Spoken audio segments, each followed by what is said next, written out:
Hi, and welcome to this presentation on using the Purdue Online Writing Lab. Just a little bit of background. First of all, what is the Purdue Online Writing Lab, or the Purdue OWL? You've seen it referenced a couple of times probably throughout the content in weeks 1 and 2, and you'll continue to see it referenced probably through week 7. What the Purdue OWL is it's a great resource, almost used as an online handbook for how to do all parts of the research paper. Research is a little bit different in that you will have to cite sources. The formatting of papers is a little bit different. In research essays, you have things like abstracts and works cited and reference pages and title pages and all of those things. And the Purdue OWL is one place where we'll get all of that information from. And it's very handy, and it will be connected and linked in to the content that you'll see. What we're going to use it for this week, in week 2, is to help you start recording your sources. So a little bit of background on that. Any research that you use in your essay will need to be cited. And we'll talk about citation a lot in the future when we get to actually writing your paper. But what you're going to want to do in this very preliminary stage is to gather some resources that you think will make good sources for your paper. Sources that are credible, sources that will help you to answer the research questions that you posed in your proposal, and things that will be of use to you in order to persuade your reader of your research topic. Any piece of research that you come up with, anything that comes from a book, whether it's quoted or not, will need to be cited. And so you're going to want to start recording that information and where that information comes from. This information is going to be cited in the text, and that's what I talked about. We'll talk about that later once we are writing your actual research paper. But it will also be on a works cited or a references page. And that's that page at the end that has a listing of all the sources that you have used. Now, I believe earlier this week, I had asked you to take a look at the MLA or APA citation styles, who might use those, and then to pick one. So you're going to pick either MLA or APA to do everything in. So if you choose MLA, you're probably going into the English field. If you're choosing APA, it's probably nursing, the social sciences, psychology, those kind of education as an APA. You're probably going into those fields. And so whatever you choose, MLA or APA, you're going to start with that and you're going to end with that. So keep that in mind. You're not going to switch between. You're going to choose either MLA or APA. If you choose MLA, you're going to have a works cited page at the end of your essay that's going to list all of the bibliographic information. Bibliographic information including things like author, title, publication information, where it was published. If it's an internet site, it will have information on how to go find that. If you're using APA, you're going to have what's called a references page at the end of your essay. And again, you can't switch back and forth. You have to make a decision right now and stick with either MLA or APA because they're different in terms of how they cite things. So what do you need to do? First of all, you need to start the process of gathering sources for your research paper. And what you're going to do for this particular assignment is you're going to begin recording your bibliographic information now at the beginning of your research paper. So you're going to collect right now just the books that you think you might use, or just the academic journals, or just the internet sites that you think you're going to use. I'm not asking you to take notes. I'm just asking you to go out and grab those sources of information. Then you're going to record this information on a document, and you're going to use either correct MLA or APA format. Now for this particular assignment, I'm only asking you to do 5, or to gather 5 sources. That is not the end of your list. You are probably going to find many, many, many, many more sources throughout the course of this research assignment. But for right now, you only need 5 sources that might be used on your essay. Now again, you might look at it and today say, oh, this is going to make an excellent resource. You might not find it so excellent once you start looking at it and actually researching it. And that is totally okay. Right now, you're only going to grab 5 sources that you think will work for your research topic and will be helpful to you. Now here's a little overview of the OWL research page. It's going to include both MLA and APA citation. We're going to look at both of those. And it's also going to give you all of your research information. So it's going to give you things about title pages and things that you don't really need to know right now. All you need to do is refer to the information under either works cited or references. So what you're going to do when we get to this site,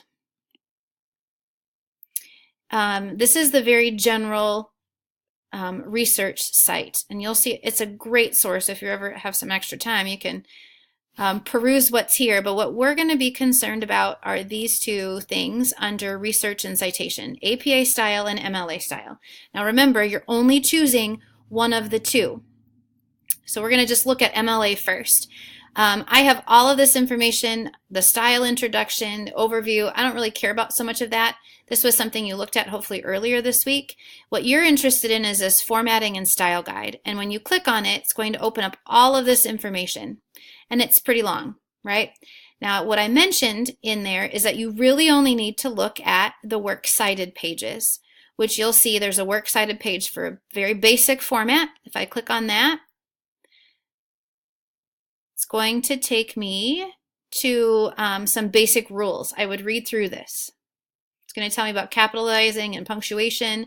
It's going to talk about how authors are listed. So this is a really good resource. I would start here first. This is on general information or basic format. Then if I click on my different sites, I have a works cited page, which is a book.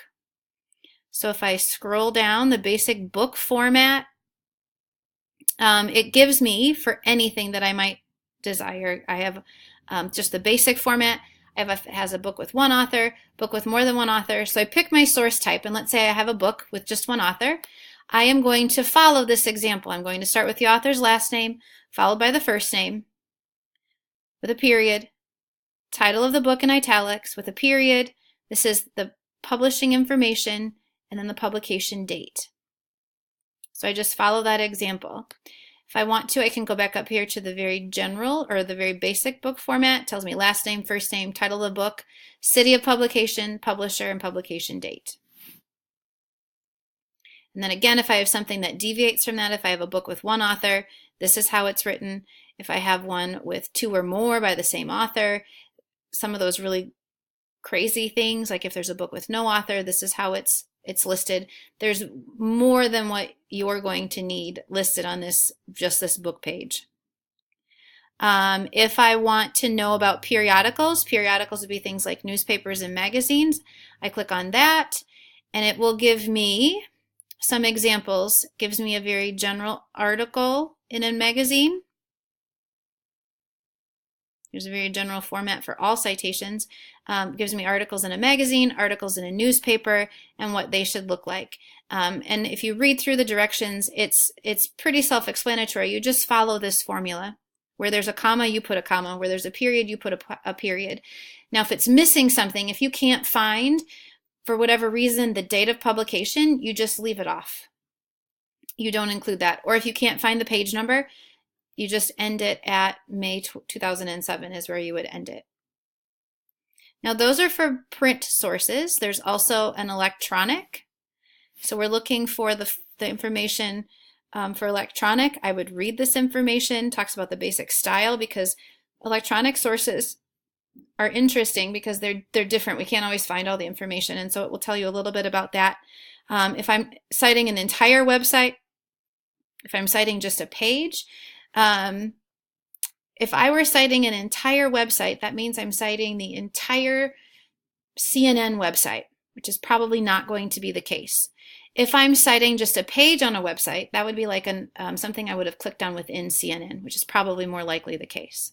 Okay, there's images, so this information is all here. I have other common sources. If it's not found in one of these three things, the book, periodicals, or the electronic sources, it's probably going to be found in this category here. So that's APA. Again, you're going to look under just the works cited. Right now, we're not worried about formatting. We're not worried about in-text. We're not worried about any of that stuff, just the works cited. All right, if I click down on APA style, I see again the formatting and style guide, which is where I want to go. Again, I see all this information that I don't need, but then I find my reference list. It has basic rules, again, something you probably should take a look at. You'll notice that if you choose or if you look at APA versus MLA, they're very different. So here's the basic rules for APA. And then I have some information about authors. It's listed a little bit differently. So if I have a single author versus two authors, okay, then it will give me if I have an article in a periodical, if I have books, if I have other print sources, or if I have electronic sources, and then other non-print sources. Very similar to what you found in MLA, but you'll notice that things look a little bit different. There's different, some of it will be the same. The information is the same. It's how it's organized and in the order in which you find these things that's different, okay? As you're kind of listening to this, you'll find that punctuation is important. Where people put periods and commas is important. Notice it in here, and even this is just one difference. The author, the emphasis is on the last name. They just abbreviate or even just use the initials for first names.